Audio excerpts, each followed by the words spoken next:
Hi everyone, thank you for coming.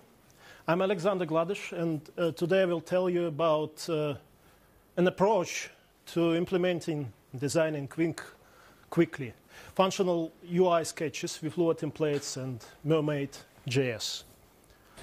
I will tell you about the case that we are solving, some approaches to design to implementation of the design that were considered. I would tell you a little bit about the tools, or quite a bit about the tools that we are using. And after conclusion, I hope that there will be some time for questions. Well, I'm a programmer in my background. I'm with Lua since 2005, I believe. It's my favorite programming language. And but alas, I'm mainly doing management work now. And the case I will be talking in this, talk, is a huge professional enterprise application for civil aviation. The civil aviation domain is really, really huge. Its informatization started, I believe, in 1930s. And it got piled up, and there's lots of legacy that's still used. So it's a huge domain.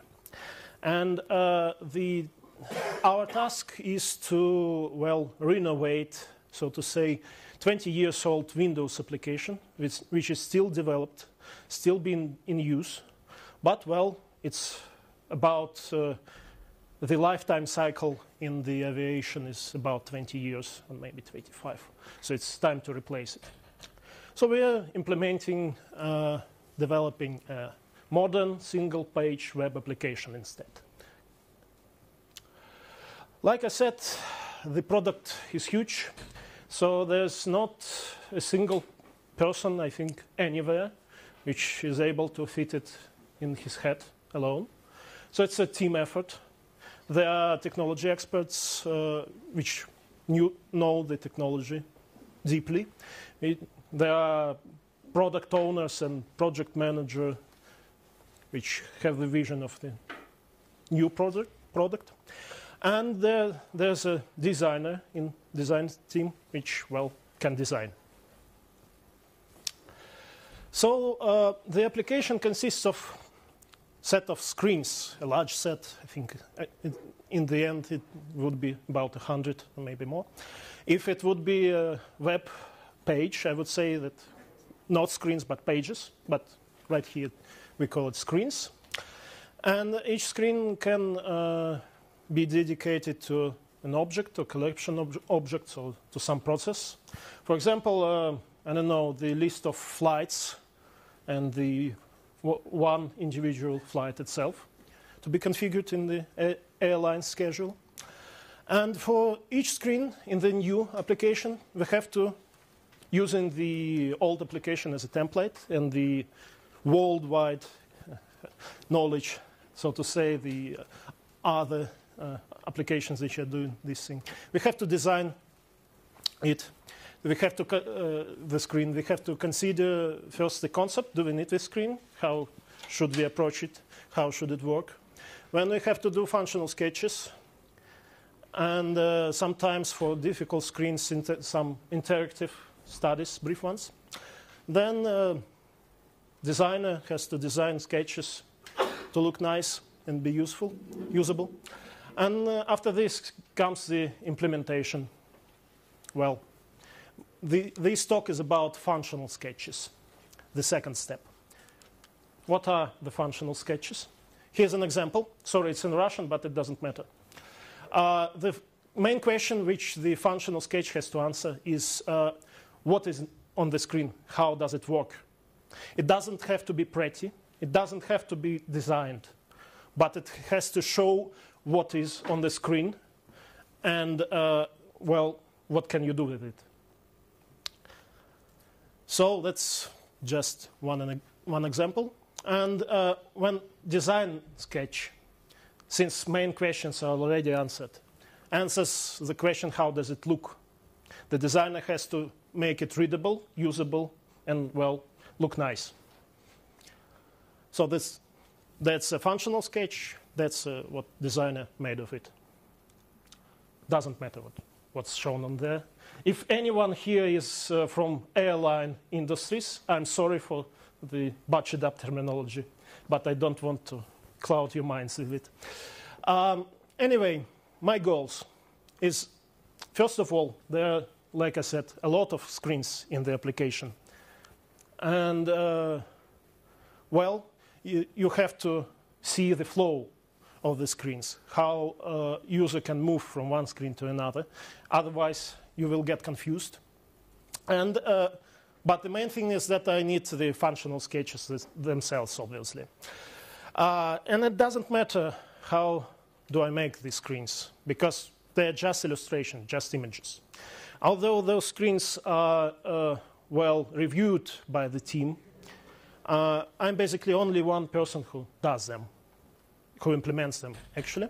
So as long as there's some facilities for reuse, which lets me not to drown in small changes for stuff which is the same on each screen, for example, it doesn't really matter what I use to get this screen done.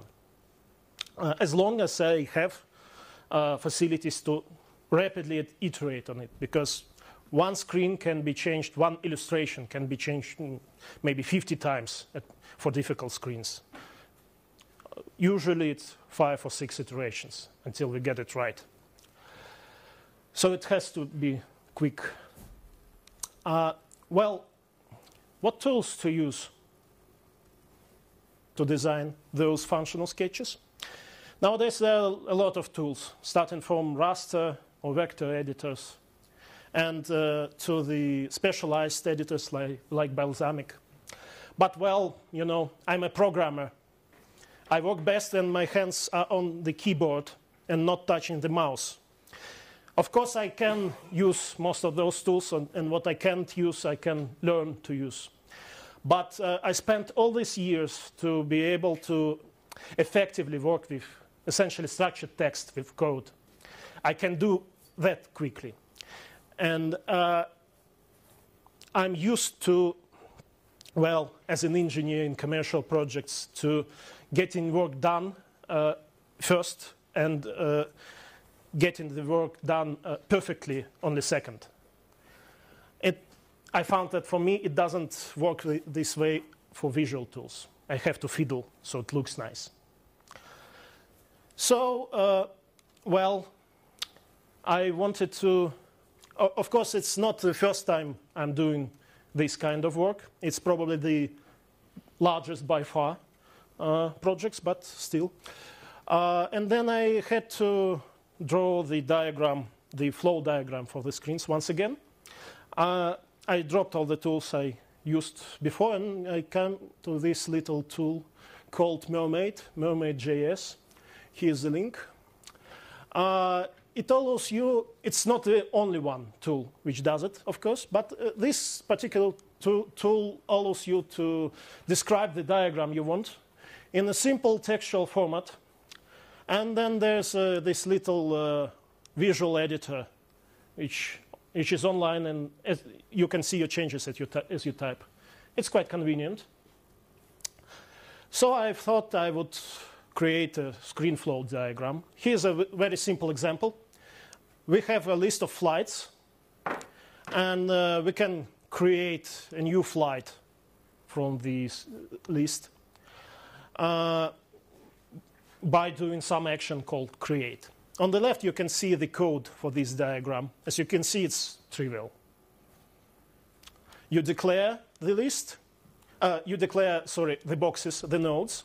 And then you declare the connections, the arrows between nodes. Well, what is this create? User presses the button. So I tried this. I tried to embed the HTML into the arrow label, and, well, it worked. It works because Mermaid internally generates SVG with embedded HTML, and it renders, if it's used as a command line tool, It renders this using the headless browser, the Phantom.js. So, well, pretty easy. I just type some HTML and I get a nice button. Let's go further. And here's the list of flights in its empty states, the state list of flights screen. It says, well, it has header, it has, well, there are no flights message, and a button to create. As I said, it should not look beautiful. It should look functional, so the designer and programmers will figure out what's going on. The beauty of design will hamper this process, actually. And, well, there's a create button, which leads to the new flight form. Here's the code for this diagram on the left. And, well, here's a new flight form. It's greatly simplified, of course. But still, there's a flight airline code and flight number and airport codes. Well, it's not an airport. It's a free Moscow airport. Never mind. And, well, the flight dates, and you can create or cancel. And, well, both of those buttons lead to list of flights. I assume that for most, and it really is, for most of the screens, actually what the button does, what this arrow means, is clear from the context. Sometimes it is not, and you have to add some, well, commentary on this. But still, usually it works only the screen and what the buttons do. If the person knows what, well, enough about the technology, it's sufficient. So on the left, there's the code for this diagram. As you can see, it's rather ugly. But still, it works. And we've got all two kinds of screens of illustrations we need. The screens themselves are detailed on the left, and on the right there's a screen flow diagram that helps you navigate those screens. But, well, when you're doing HTML, it's not very convenient to use just an HTML, especially in this case because you don't have actual browser available. Then, you could have it, but it takes some work to set up the environment. So, right here is kind of HTML4 era design. When you, even without dynamic HTML, when you have only the layout. So I think in theory you could write some JavaScript here, but I never tried. Instead, I'm using templates to generate my screens. And here is the list of flights screen, this one, as a separate file, so to say. As you can see, that's the simplest example. There's header, no flights messages, and button. And I'm using those placeholders and curly braces to indicate templates. As I think most of you are familiar with at least one template language. So here the template has arguments. So that's a title template which has argument the title string. And here is link argument which has a link, template. I will call them actually not templates but helpers after the handlebars template engine. So we have title helper and link helper. And a link helper has one argument is the screen name, which links targets to, points to, and then the link body itself. As you can see, I'm not adding any kind of layout here. I could, for example, move this bold markup inside the title template.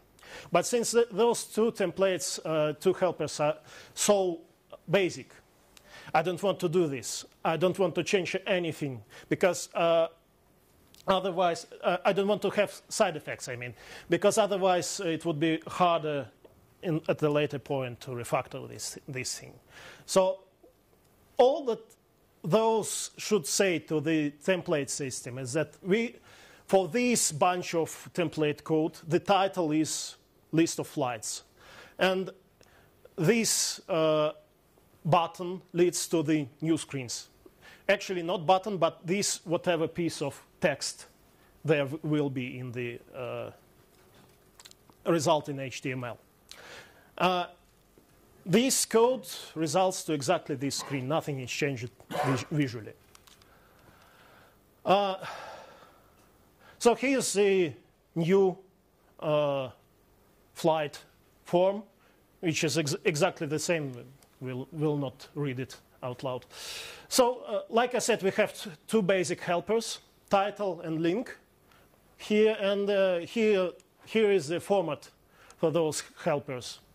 Like you see, the title text takes text as a single argument, and this argument goes until the end of the argument string. So this space is ignored. And not ignored, but put inside the argument. And the link here has two arguments. One is word, as defined by a continuous set of non-continuous list, of non-space characters. So this is the screen. And then everything to the end is body. OK, so let's try to define those two helpers.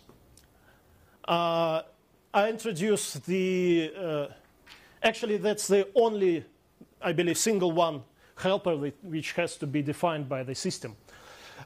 It is define, which lets you to define the other helpers. So you define the helpers right in the body of your templates, basically. And they define takes the symbol, like the name of the helper, as the first argument. Then there's a table, Lua, finally. Lua table of arguments. Here it is. And then there's the code of the template. What does it mean?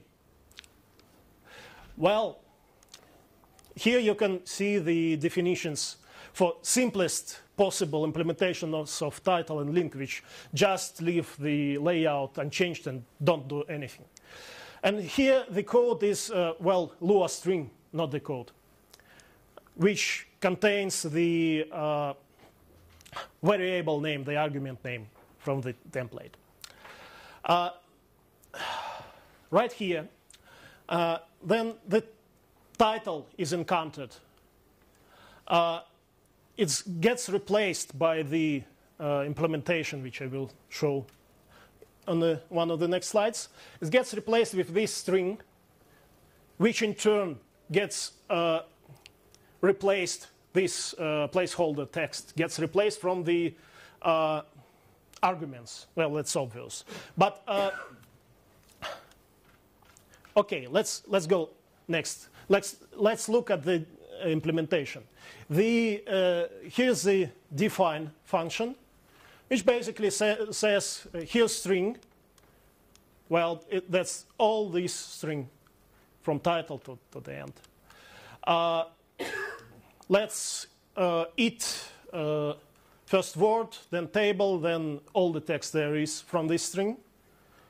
And let's load Lua values from the argument. So basically, the Lua value function, all it does, it appends, prepends to its argument string the keyword return.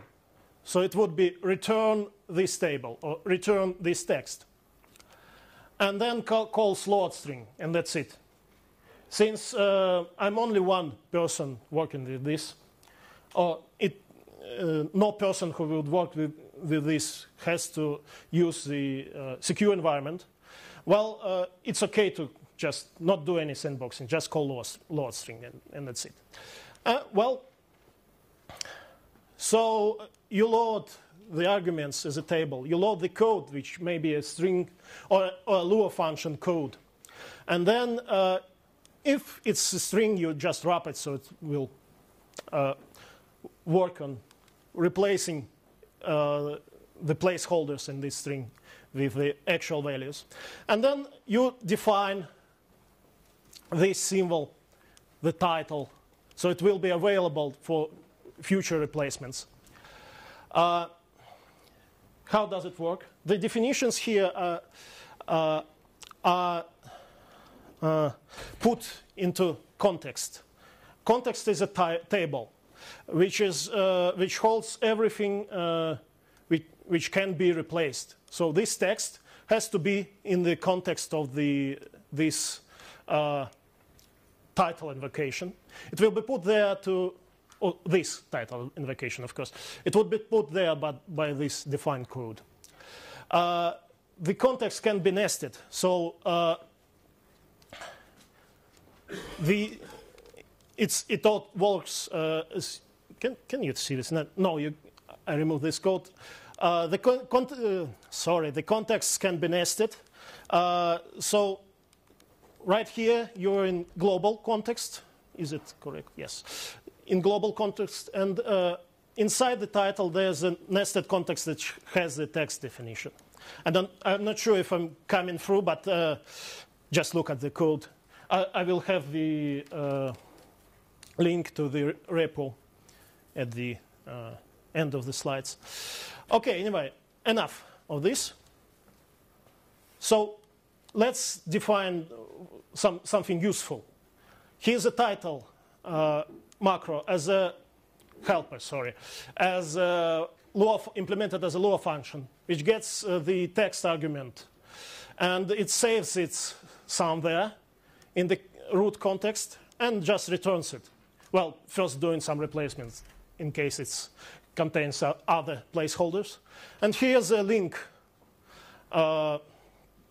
helper, which, well, stores the link between two screens and returns the body of the link. And one interesting thing that's include, we are loading the template we are linked at. So we will be able to enumerate all the links there. So we will be able to build this screen flow diagram. We will have data. And I will get to that a bit later. And, well, that's it. Here's how include is implemented. It's really simple. So we just store the template name in the context. In the create nested context, store there the template name and call and read this template name. It actually should say template, not file name here. And, well, call the replace. So all placeholders are replaced there. And that's it. And so depending on how you define your title and link helpers, you will get several kinds of diagrams from the same set of templates, which has ended up quite useful for me. So from the same set of templates, I'm getting the outline diagram, which has only screen titles and arrows. And from the same set of templates, I'm getting the close-up diagram, which we have seen earlier, the screen itself with little arrows pointing to other screens. And also, I can get a printable diagram, which has no arrows, but only text content, screen content, sorry. Well, so that's useful. And for me, this is the main feature of this template engine, and the reason, actually, I haven't implemented it on my own. So, more useful helpers. Here's a comment which does nothing and just eats its argument. Here's a horizontal ruler, HTML, which I found useful to separate blocks of templates. And here's an expression which accepts arbitrary Lua code, probably with other placeholders embedded, and, well, just loads it and executes the standard stuff, more or less. OK, So here's another helper, Viv, which is really useful. It allows me to disable or enable parts of the sorry, it's Viv, not them. Viv allows me to define my own context.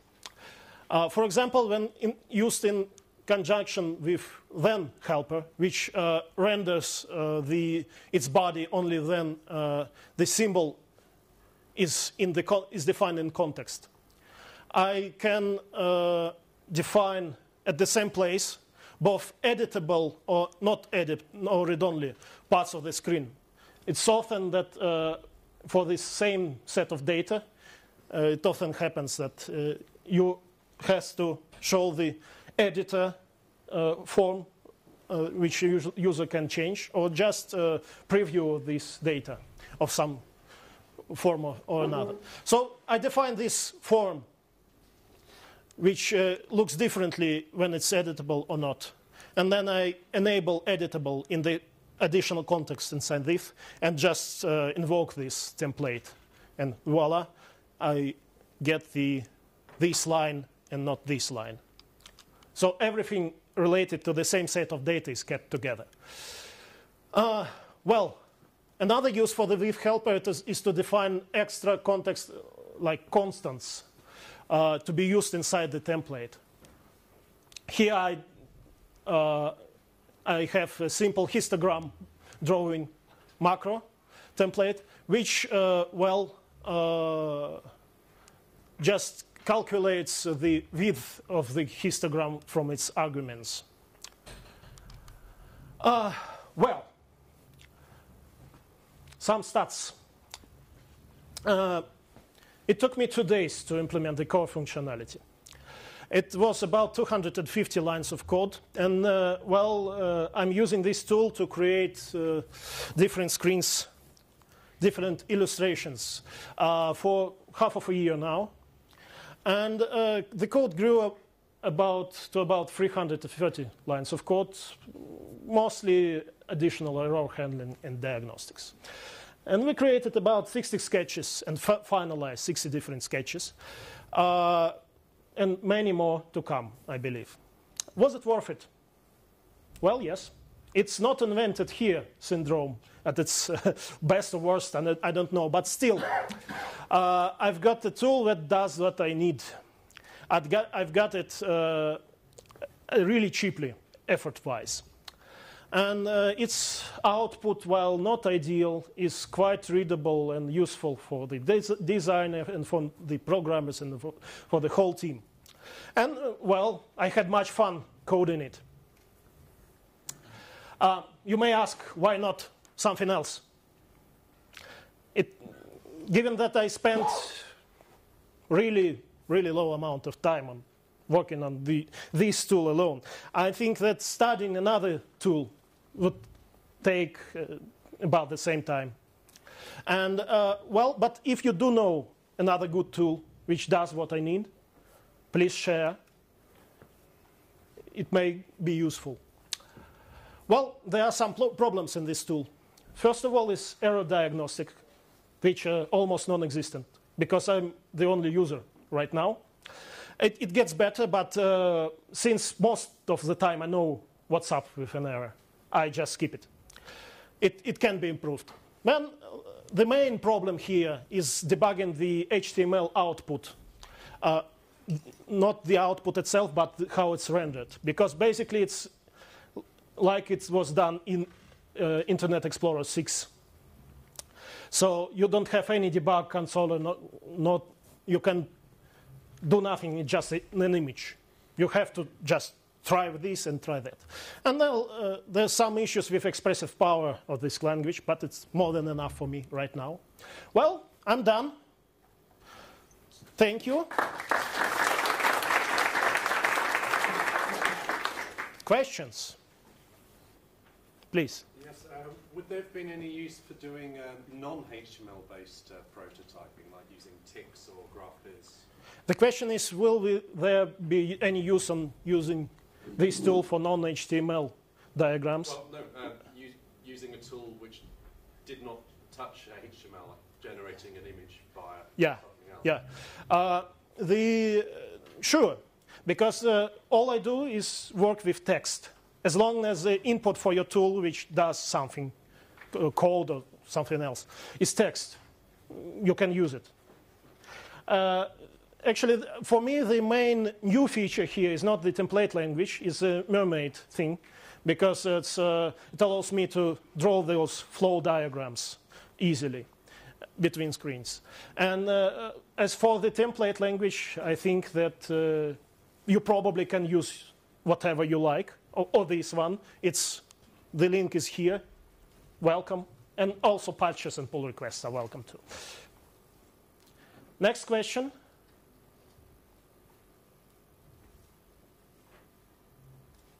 So a round of applause. And, Thank you. Thank you.